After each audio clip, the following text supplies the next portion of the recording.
Hello. Well, I wasn't going to make another video, but I just can't resist. This is my third video in one day. Actually, within 1 hour or so. Had a few more records to show that I'd watched the videos, and I tried to not post or show too many albums that other people have shown, to death. I don't want to show. I don't want everyone to say, oh well, I've seen that a million times or whatever. I mean, some albums you sort of just have to talk about, and if you have extra stuff to say that's never been said. But that being said, these albums I found, and I was really excited, not only because of who they were, but because they're picture discs. It's James White. This is the Flaming Diamonic. It's a picture disc. And it's 3 songs on each side, and it's recorded at the Skyline Studios. And if you don't know who James White is, I'll show it to you one more time. He was with the no wave scene that sort of sprang up. Pretty much, I think it was between the new wave and the punk scene, right around in there. And a lot of people just dismissed it, the no wave scene. They dismissed it for just noise and chaos. And it is sort of an acquired taste. But I like all the stuff I've heard, all the bands I've heard I like. I'm not real familiar with it, and then I also found this one, which is James Chance and the Contortions, Paris in 1980. It's a live picture disc. And James Chance and James White is the same guy.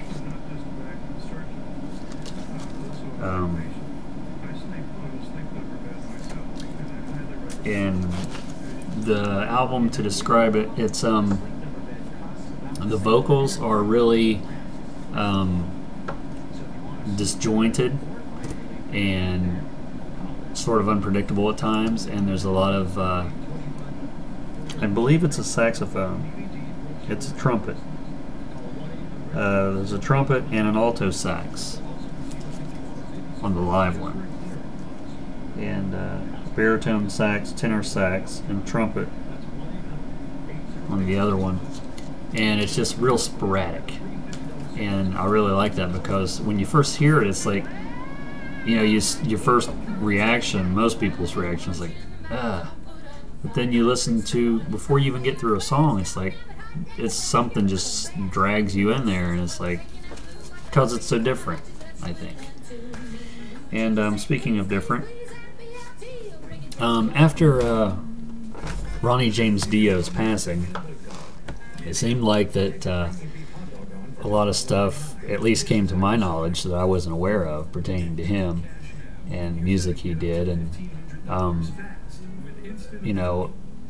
lot of people out there, they know Dio, they know he was in Black Sabbath, they know he was in Rainbow possibly, but Elf was one of the great bands that he was with. Their first 3 albums was really good, and you should check those out if you get a chance. Trying to find them on vinyl would be quite hard to do, but there's always the CD reissues. They're probably on vinyl reissues by now, so it seems like everything is at this point, which I'm really happy for, because that's the only way you can get some of this stuff. Anyway, this was done by Roger Glover and Friends, the guy from Deep Purple, and Ronnie Dio sings on this. It's called The Butterfly's Ball. The correct title is The Butterfly Ball and the Grasshopper's Feast. And it's got a lot of different people singing songs on here pertaining to the story.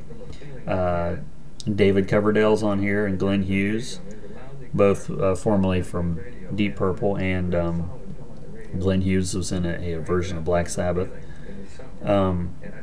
There's Eddie Harding and Ray Fenwick, which was formerly of the Spencer Davis Group, which also had Steve Winwood in it, if you remember that far back.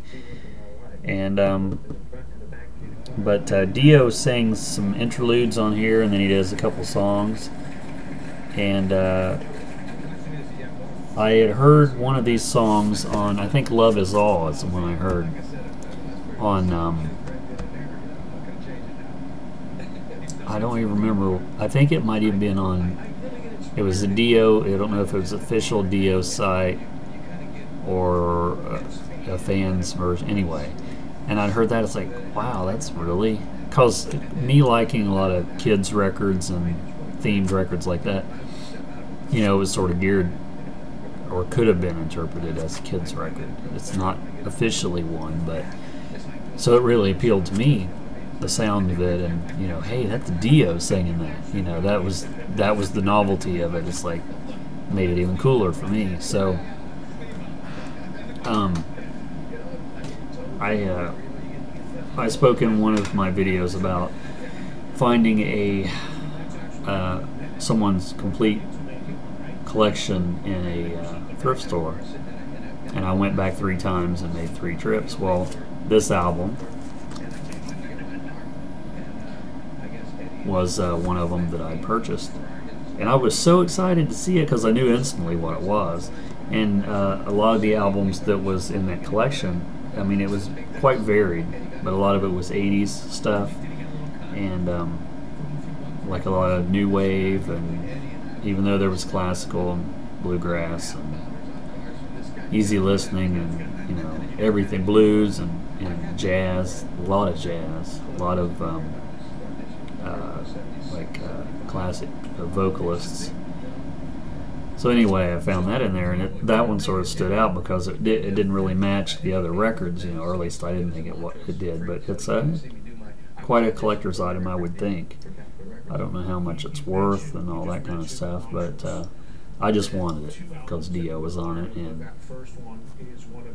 end of story. So that's my last video for today, unless I change my mind again. And if you have any comments, or if you're familiar with these records or familiar with these artists, you know, if you can make a video, show me some records you have, or correct me for any mistakes that I had made. I don't claim to know it all, because I obviously don't. I know a little bit, and I know everyone, there's people out there that knows more. So we'll see you in the next video.